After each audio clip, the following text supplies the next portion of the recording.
In 2002, a girl was deceived by her boyfriend on the pretext of traveling. Upon arriving at the destination, she found that her boyfriend had only booked one room. Although they were getting married next month, the conservative girl still felt inappropriate. It was not until her boyfriend took out revealing pajamas that she saw through his intention. The girl wanted to refuse, but her boyfriend pushed her into the bathroom. She accidentally slipped and hit her head hard on the wash basin. At the moment she fainted, countless images of the future flooded her mind. In the vision, she was tricked by her boyfriend into getting pregnant before marriage. Her traditional parents had to force her to marry him because of a child. After marriage, her boyfriend forced her to transfer the shop she had run for many years. Without an income source, she became a free nanny for her boyfriend's entire family, serving them for more than 10 years. When her parents were seriously ill and dying, her boyfriend refused to give a penny, eventually leading to their tragic death. Shocked when she woke up, the girl decided to verify if the vision was true even though she didn't know why she had these memories. She pretended to cater to her boyfriend, tied him up, and then questioned him, asking if he had only booked one room to trick her into getting pregnant. His response confirmed the vision was real. Angry, the girl threw all his clothes out the window, ran out of the hotel overnight despite his curses, and prayed that the first snow in 2002 would freeze him to death. Unexpectedly, she heard his curses again behind her. As she fled once more, she slipped and collided head-on with a young factory director from a nearby sock factory.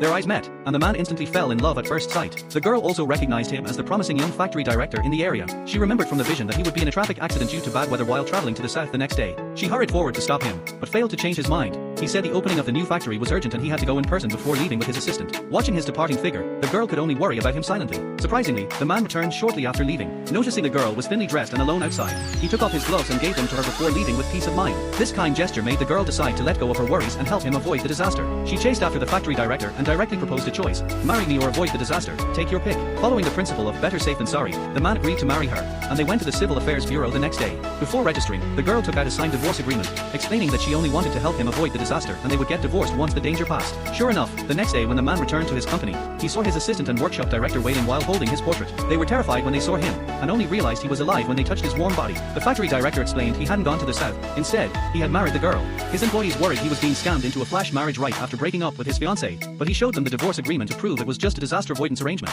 At that moment, the traffic police called, saying they had received an early warning call from the girl the night before, which led to the road being closed in advance and no casualties from the landslide. Impressed by the girl's kindness and intelligence, the factory director decided to pursue her. He prepared a car full of gifts and followed her home to visit her parents. With his high emotional intelligence and thoughtful gestures, he successfully won the elder's favor. Meanwhile, the dumped scumbag was unwilling to give up.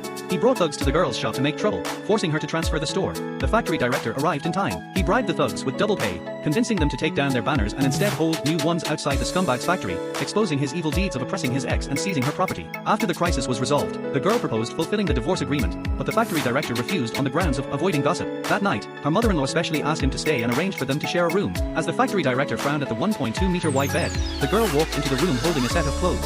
Seeing her posture, the factory director was full of anticipation. This flash marriage that started with disaster avoidance seemed to be developing in an unexpected direction.